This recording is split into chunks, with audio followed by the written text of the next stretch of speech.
A ver, ahí te habilito, Andrés, como editor, como...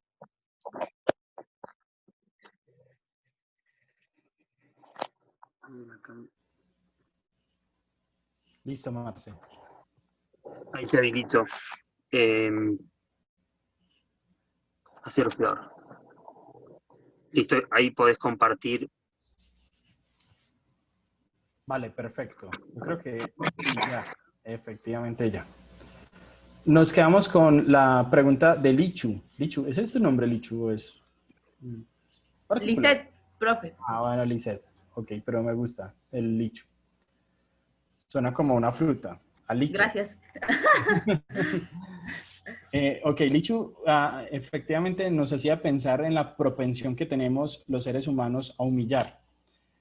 Lamentablemente es biológica, chicos. O sea, yo creo que ustedes pueden hacer conciencia de su grupo de amigos o la forma en que uno forma amigos o de sus estudiantes, que uno siempre ve que hay alguien que queda excluido. O sea, que uno hace como la rondita y hay alguien que queda como más afuerita del grupo y uno dice, pero ¿por qué? Y no, ay, no, no lo llamemos. Y uno, pero ¿por qué? O sea, uno debería de preguntarse con más seriedad, ¿por qué siempre tenemos que ser así de algún modo? Pues Lo Marta peor nos es da una... quedar uno afuera del grupo. Ah, bueno, es que, y si no te has dado cuenta, es que tú estás afuera del grupo. Por, ese es el lío, no, pero no, sí, todos hemos Encima de sufrido. feo, nadie te avisa que estás afuera. Sí, total.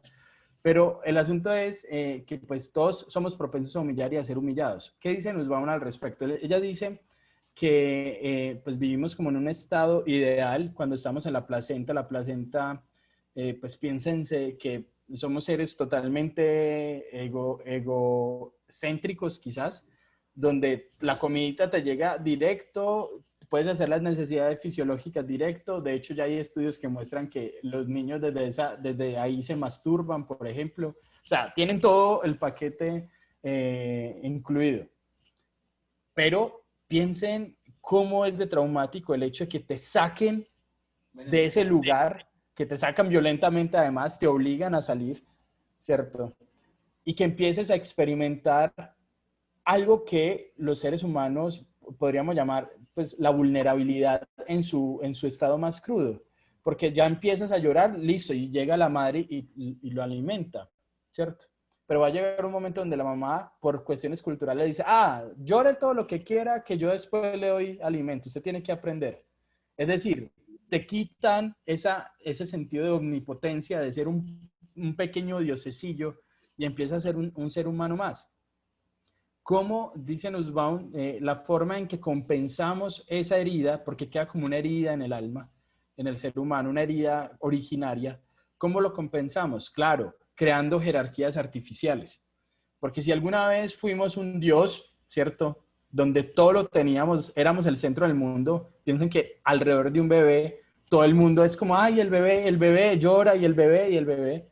Pero poco a poco, pues vamos ganando independencia y autonomía. Entonces tenemos que crear una suerte de jerarquías artificiales, nosotros los blancos versus los negros, nosotros los hombres versus las mujeres, nosotros, qué sé yo, nosotros los de Boca versus los de River, etcétera, etcétera, una serie de jerarquías, una serie de unidades identitarias para justificar la exclusión del otro, hacerlo sentir un patógeno. O sea, tú eres feo, malo, hueles maluco, lo asocia, pues, o eres fuente de violencia, me generas miedo, etcétera, etcétera, etcétera. O sea, se genera una suerte de dualismo exacerbado cultural y que ese va a ser, pues, el otro punto que voy a tocar, que es el núcleo de la violencia, que yo en mi artículo en particular lo llamé como bipartidismo. Por ahí vi que alzaron la mano.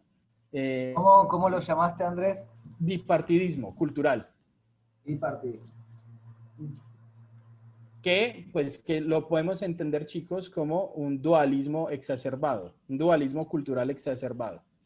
O es blanco o es negro. O sea, estoy bien y tú estás mal. O sea, ese es el punto. Pero ¿por qué lo llamé bipartidismo cultural? Bueno, les doy un poquito de contexto de mi artículo. Es porque en el principio del artículo yo trato de buscar como las fuentes de la violencia en Colombia.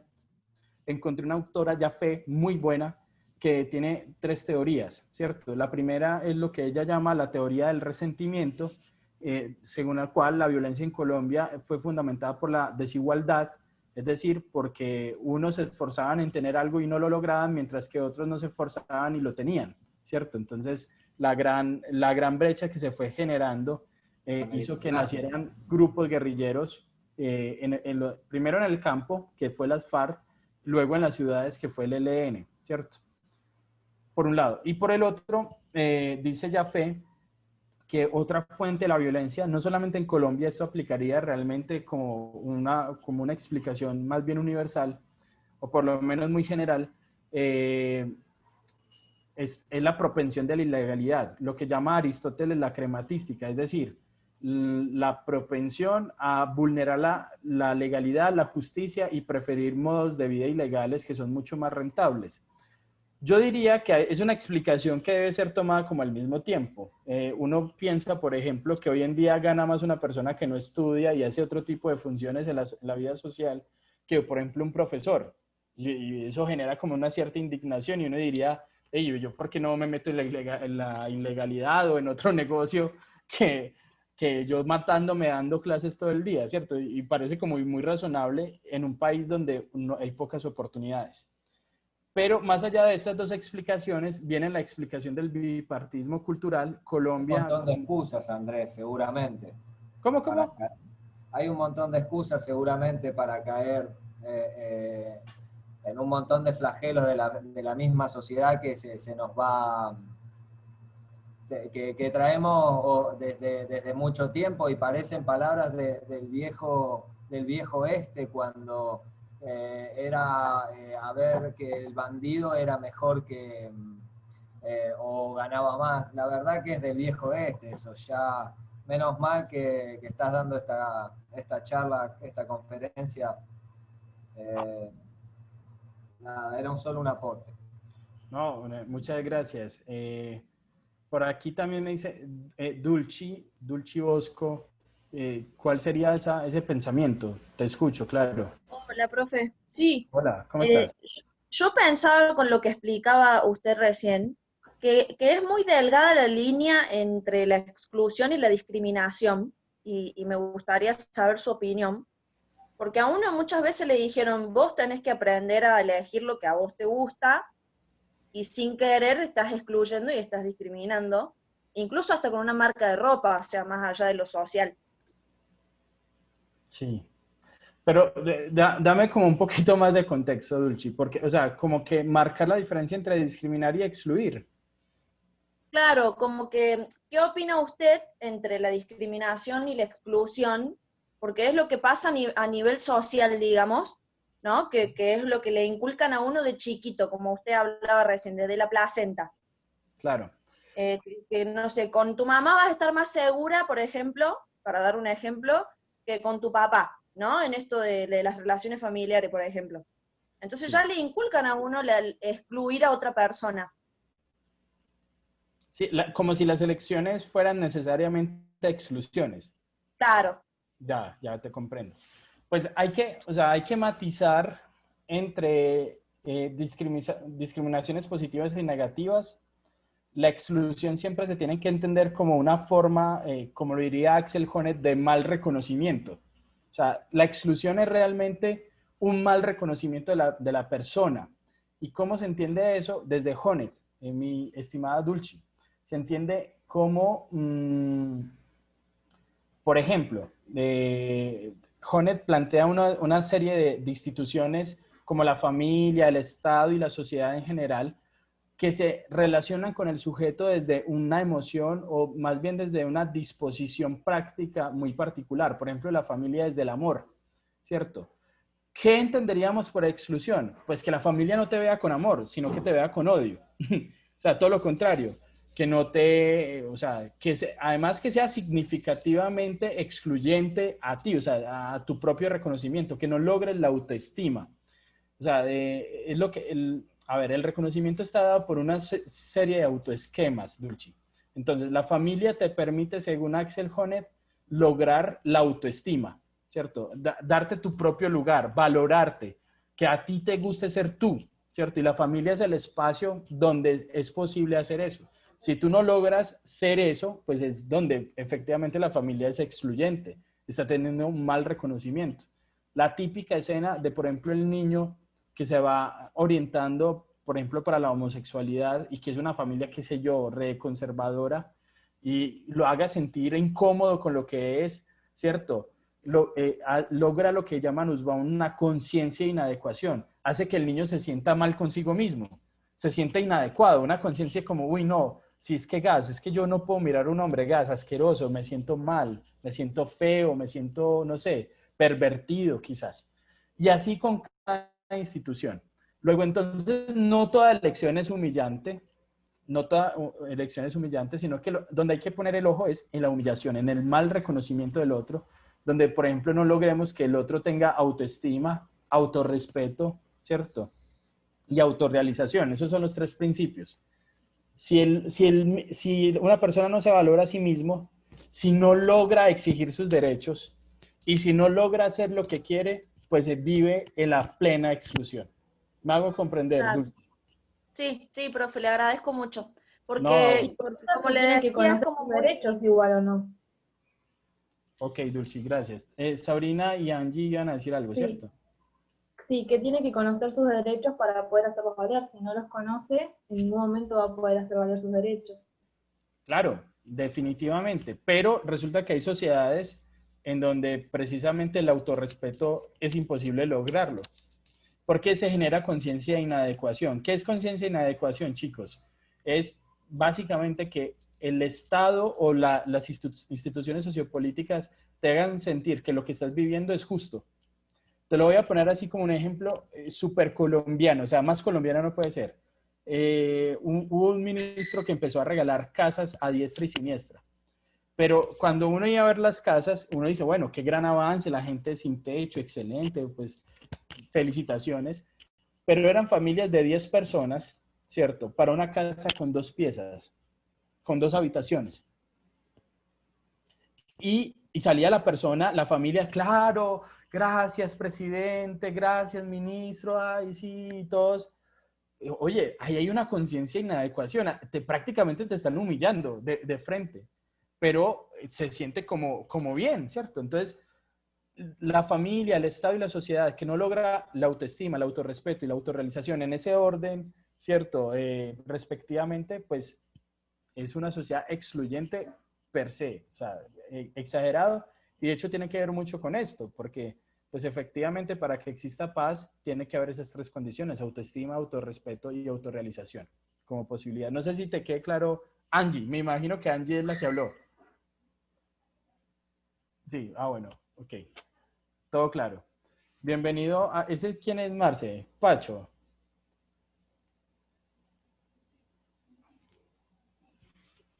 Sí, sí, este es Pancho. Pacho, ¿cómo estás? Okay. Hola. Súper parecidos. Hola, Andrés. Hola, Francisco, ¿cómo estás? Bien. Me alegra mucho, me alegra mucho. No te vayas a aburrir con lo que estoy hablando aquí. ¿Listo? Ya voy a terminar para que te vayas a jugar con el papá. Igual, con lo que decías, hay políticas que no siquiera te hacen una casa con esas 2 habitaciones y que en realidad no le importa nada. Hay otras políticas que por lo menos, hay que decir, por lo menos te hacen esa casa con 2 habitaciones.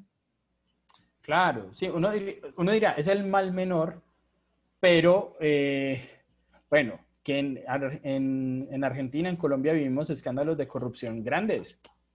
Entonces, eso empieza como a indignar, porque es que yo merezco también el respeto por las instituciones. Obvio, yo sí te voy a decir, en sentido práctico, uno dice, bueno, por lo menos tienen donde quedarse, pero al mismo tiempo hay que ver como sociedad cuáles son los proyectos que estamos permitiendo, si realmente afectan a nuestro respeto o más bien tienen que ver con una cierta complacencia, no sé ni cómo llamarlo.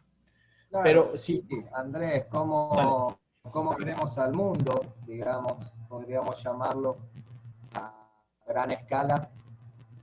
Pero como dice Ángel, claro, la demanda social muchas veces aprieta y bueno, esto es lo que puede producir un poco de violencia, que también se aleja de la vida y de la paz.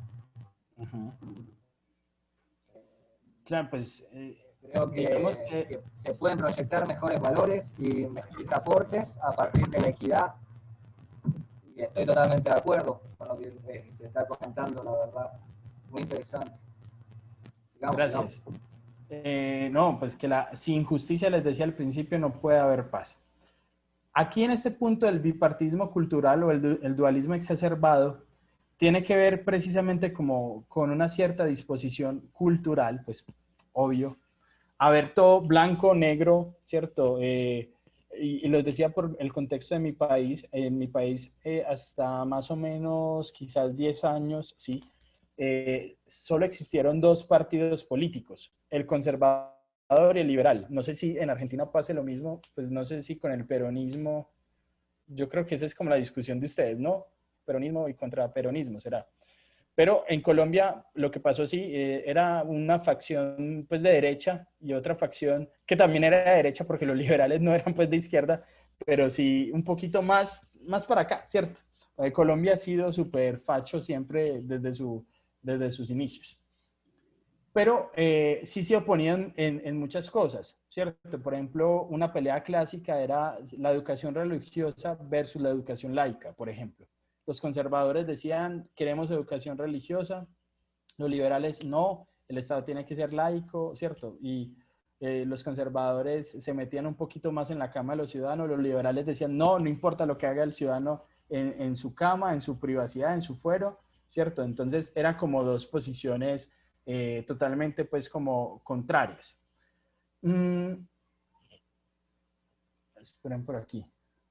Los planeros y los laburantes. Ahí sí, no, ahí desconozco total.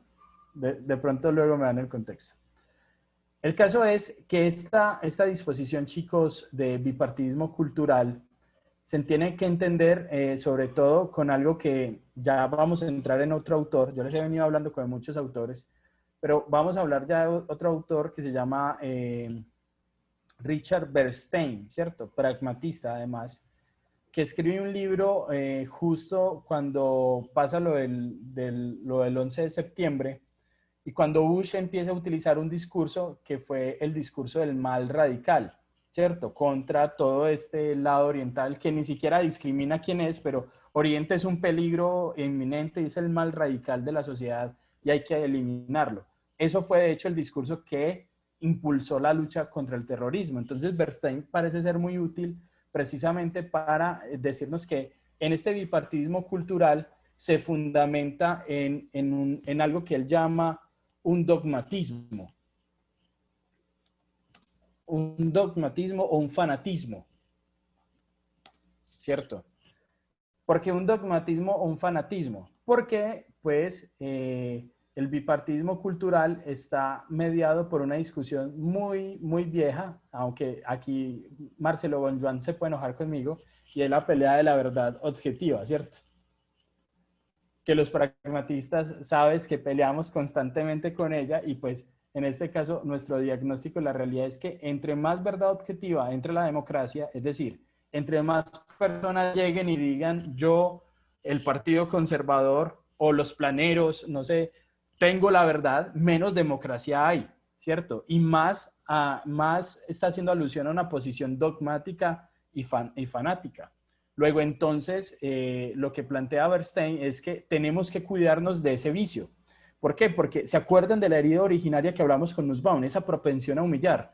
Pues está muy conectada, porque es que la verdad objetiva, a final de cuentas, no es más, y esto lo dijo Nietzsche hace cientos de años, pero sí mucho tiempo, no es más que voluntad de poder, ¿cierto? Cuando tú dices tener la verdad, lo que estás haciendo es embriagarte de poder. Te embriagas de poder, una sensación de poder.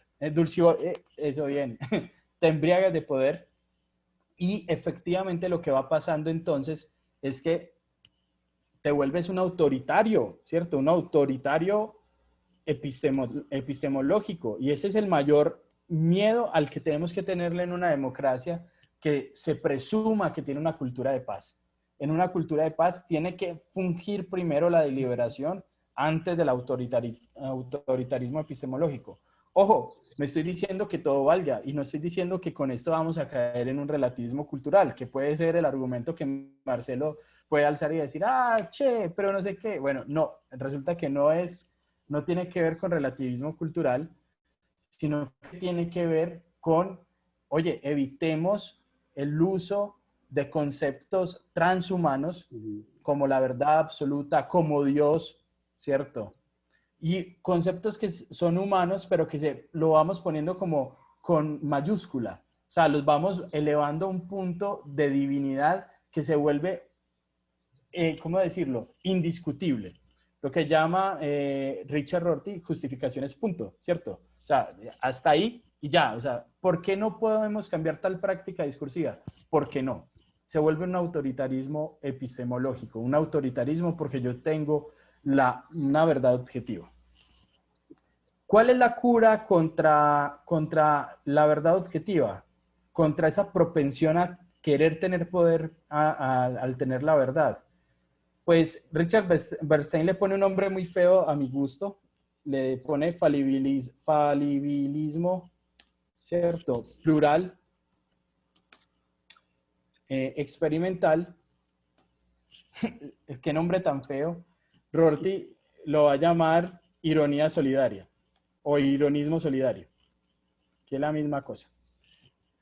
Pero vamos a explicar esos 3 puntos y con esto ya voy cerrando pues la conversación, porque aquí es donde se junta, recuerden el esquemita que les hice al principio, de qué es la cultura. La cultura son 3 cosas. Qué pena el dibujito, lo estoy haciendo contratiempo, pero bueno, son creencias, ¿cierto? Que es el foco de todo. Son emociones, que ya entendimos un poco de por qué las emociones son racionales, y pues, a final de cuentas, son prácticas. Es decir, lo que salimos a hacer a las calles impulsados por nuestras creencias, emociones y etc. Son esas 3 cositas. Aquí es donde se conectan las emociones racionales con este conceptico de falibilismo plural experimental o ironismo solidario. ¿Por qué? Porque el falibilismo plural experimental o el ironismo solidario no es más que una postura frente a nuestras creencias. Si se quiere, es una postura regulativa. ¿Por qué regulativa? Porque es decirse, es una posición ética donde tú como ciudadano, como persona, te dices, hombre, yo tengo unas creencias, porque recuerden que las creencias para los pragmatistas son hábitos de acción, es la forma en que actuamos. De hecho, esto va muy consecuente con lo que vengo diciendo. Pero las creencias, a final de cuentas, son ineludibles. Todos tenemos creencias, todos tenemos ideología, de algún modo. Ya el problema es que esas ideas se vuelvan una ideología exacerbada. Ese es el gran problema, de hecho. Entonces, el falibilismo plural experimental, que es la invitación que ustedes formen a sus estudiantes así, es una invitación, los estoy tratando de persuadir, como decimos los pragmatistas, a ver si se toman en serio o no esto. Es simplemente una postura frente a nuestras creencias y es empezar entendiendo que me puedo reír de mí mismo. Lo voy a poner así, literalmente. Me puedo reír de mí mismo. Es decir, mis creencias no son verdaderas ni falsas. ¿Cierto? Mis creencias no son verdaderas ni falsas. Más bien, mis creencias pueden funcionar o no pueden funcionar. Ese es el falibilismo. Es ir ensayando nuestras creencias, siempre con esa disposición que les digo de podernos reír, es decir, mi creencia no es más verdadera que la que tiene Marcelo o alguno de ustedes.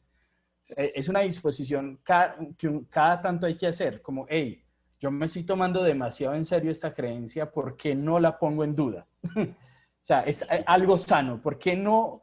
Es incluso pensamiento crítico, ¿por qué no miro como con más criterio y con más amplitud la creencia que está llevando mi vida? por eso me puedo reír de mí mismo. O sea, me puedo reír de lo que yo soy, de mi identidad, y no tengo que tomarme tan en serio eso. Yo soy hincha de un equipo que de hecho ayer perdió en la Libertadores, qué pena, perdió 3-2 contra el Caracas, pero aquí es muy charro porque el Deportivo Independiente de Medellín, ¿lo han escuchado quizás? ¿No? Sí, sí lo han escuchado. Ah, qué lindos. Aquí no se imaginan cuánto nos gozan a nosotros, que siempre perdemos, que no sé qué, pero yo siempre rescato eso precisamente porque los hinchas del Medellín nos hacemos chistes de nosotros. Entonces, por ejemplo, ayer el chiste entre los hinchas era, hoy vamos a perder el invicto de no perder 6 meses. Bueno, no habíamos perdido en 6 meses por el coronavirus, ¿cierto? Pero ese era el único invicto que teníamos. Esa capacidad de reírnos de nuestro propio equipo, de nuestra religión, de nuestro partido político, de nuestras creencias más fervientes, nos libera de la ideología exacerbada y por tanto de la violencia. Que cuando el otro te insulta, es que vos sos del Medellín y vas a perder. Sí, bueno, sí, pues puede pasar, efectivamente, porque no me lo estoy tomando tan en serio, chicos. O sea, es literalmente una disposición ciudadana que puede ayudarnos a paliar y a resolucionar los conflictos de otra manera. ¿Por qué es plural? Porque miren que le pone ese apellidito falibilismo plural. Es plural porque debemos de pensar que mis creencias pueden mejorar el mundo, pero la de los otros también. El pluralismo es la exaltación de la riqueza de la individualidad humana. Cada ser particular, ¿cierto?, tiene unas creencias, unas emociones, unas prácticas de por qué no aprenderlas. O sea, de por qué no. O sea, ¿por qué no? Y de hecho el pragmatista se pregunta sobre eso. ¿Por qué no pensar y ensayar esto? Y eso se conecta directamente con lo tercero, pues como para no quedarme tanto ahí, es experimental precisamente porque está abierto a la indagación. En vez de quedarse quieto, porque normalmente nos han enseñado como que llegamos a una creencia y nos quedamos estáticos, ¿por qué no experimentar con más creencias? O sea, ¿por qué no hacer el juego de, hombre, me voy a poner en esta perspectiva, en esta postura, ¿cierto? Eso, Marzuelo, sí, te escucho. Yo sabía que iba a meter la cuchara. Ay, Dios mío, fue madre. Dale. No, termina. No. Está bien. El experimentalismo es estar abierto a la indagación, es cambiar la lógica de lograr creencias verdaderas por creencias mejores. Ah, se nos acabó el tiempo. Ah, bueno, 10 minutos. Está bien, 10. Dale, Marce, no, te escucho. No, claro. yo quería preguntarte, no voy a hacer una intervención, sino acá el que expone esos votos, yo simplemente preguntar. El punto 2, ¿por qué no se podría caer en el relativismo a partir de ese punto en el cual uno piensa que, o te pregunto, mis creencias pueden mejorar el mundo, pero la de los otros también? Ahora, formulado así, como una posibilidad, no significa que toda creencia tenga que ser reconocida como una buena creencia. Sí está diciendo que está la posibilidad, ¿o no? Y entonces la pregunta es, ¿por qué no se podría caer una especie de relativismo? Bueno, yo sabía, Marcelo, que el relativismo iba a caer aquí. Bueno, no. Yo lo que he pensado al respecto es que el relativismo es un paso necesario, pero no suficiente para la flexibilidad cognitiva. Es decir, no sirve como postura cultural, porque efectivamente como cultura, por ejemplo, ya sabemos que es totalmente cruel que, perdónenme, pues el ejemplo que voy a poner, pero sabemos en Occidente que quitarle brutalmente el pelo a una niña por un proceso de iniciación. Yo doy clases de antropología cultural, casi siempre pongo este ejemplo. Todas las culturas tienen procesos de iniciación, ¿cierto? Las mujeres por la menarquia, los hombres tienen otro tipo de iniciación, pero casi que en todas las culturas las mujeres pues por su primera menstruación, pues hacen un paso simbólico. Pero hay una cultura que en especial lo que hace es quitarle pelo a la niña, o sea, pelo a pelo, todo el cabello, ¿cierto? Para decir ante la comunidad, es una comunidad indígena, creo que africana, si mal no recuerdo, que es una mujer. Yo quiero preguntarle, ¿no les parece sinceramente cruel desde nuestra posición y nuestra cultura, desde nuestra orilla ideológica? Claro, pues yo, o sea, a mí me jalan el pelo y, jue madre, pues, duele mucho y aunque ella se someta libremente al asunto porque son sus creencias culturales, uno dice, hey, eso podría ser otra forma, ¿cierto? Eso podría ser de otra forma. Entonces, culturalmente no funciona porque hay que tomar posiciones. Lo que llama Richard Bernstein es que podemos tener compromisos morales sin tener verdades objetivas. ¿Y qué son los compromisos morales?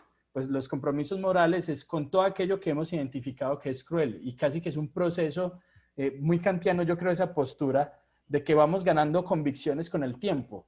O sea, como que vamos como sociedad visibilizando humillaciones y crueldades que antes no pensábamos. Antes nos parecía totalmente normal tener literalmente tener, suena muy feo, tener un negro que me sirviera todo, ¿cierto? Y lo guardaba como en la cosa de los caballos, pero en unos cuantos años nos dimos cuenta que no era así. Y así constantemente, por ejemplo, hemos despertado una sensibilidad especial con los animales, no humanos, ¿cierto? Ya sabemos que sufren y son seres sintientes. Y así constantemente vamos ampliando pues como nuestros compromisos morales que no van a dejar de ser resguardados por nuestra cultura. Ahora bien, por ejemplo, Marce, ¿por qué es necesario el relativismo en este caso? Porque si alguien, por ejemplo, nos hizo ser conscientes de una relación sana, como por ejemplo con el medio ambiente, son los pueblos indígenas o aborígenes de Latinoamérica, ¿cierto? Y que lo hemos descartado totalmente y relegado. ¿Y por qué no sentarnos con ellos y nos digan, hey, ¿cómo cuidan ustedes el medio ambiente? Nosotros podemos, ¿cierto? Como insertarlo a nuestras prácticas.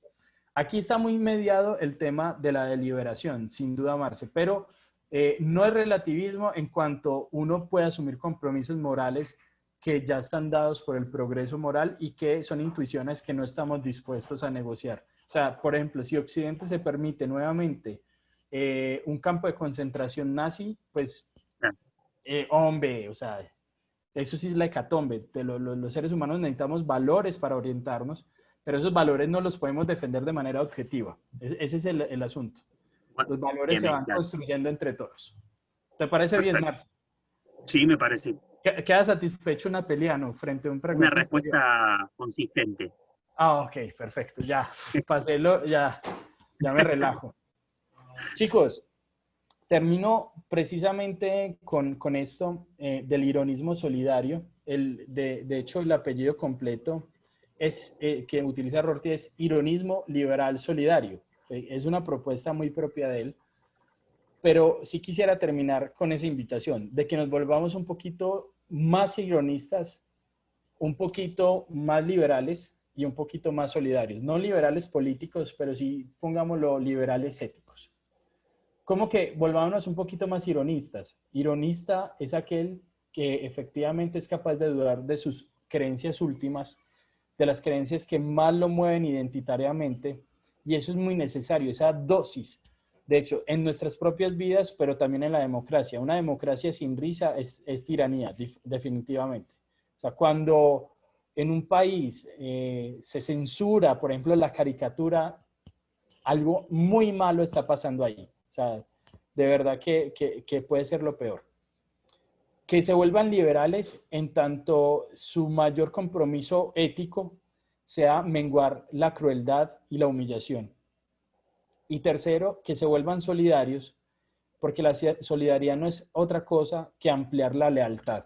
Es decir, ahorita les dije que nos movíamos por sistemas identitarios. Pues bien, efectivamente, inmunitarios, perdón. Efectivamente, siempre hay un nosotros y los otros. Por ejemplo, nosotros, los que tenemos casa, y los otros habitantes en situación de calle. ¿Qué es la solidaridad? Hacerlo uno de nosotros.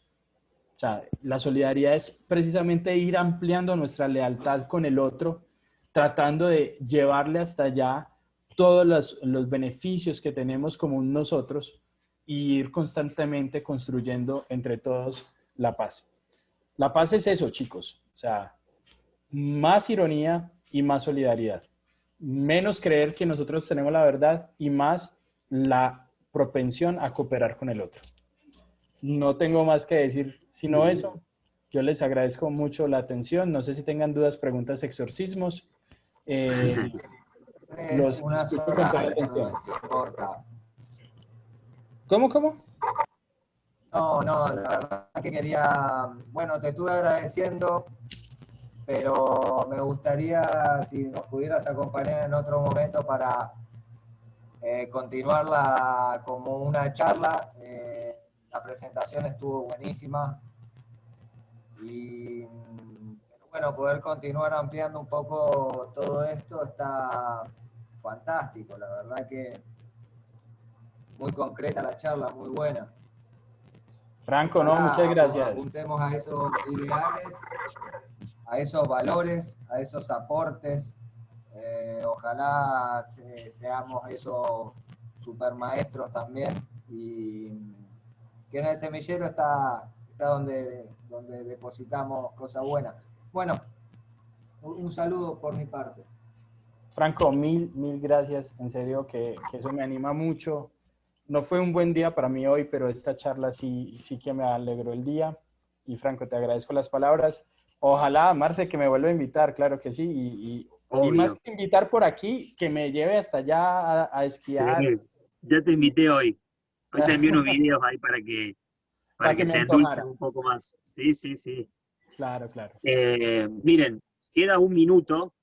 Yo antes que se corte, podemos, el que quiera, podemos regresar si quieren, como para, si alguien tiene preguntas, si quieren que cerremos, no sé, en 5 o 10 minutos más, o lo que vos quieras, Andrés, yo no tengo problema, pero no sé, si no, yo quiero agradecerte porque me pareció excelente la exposición.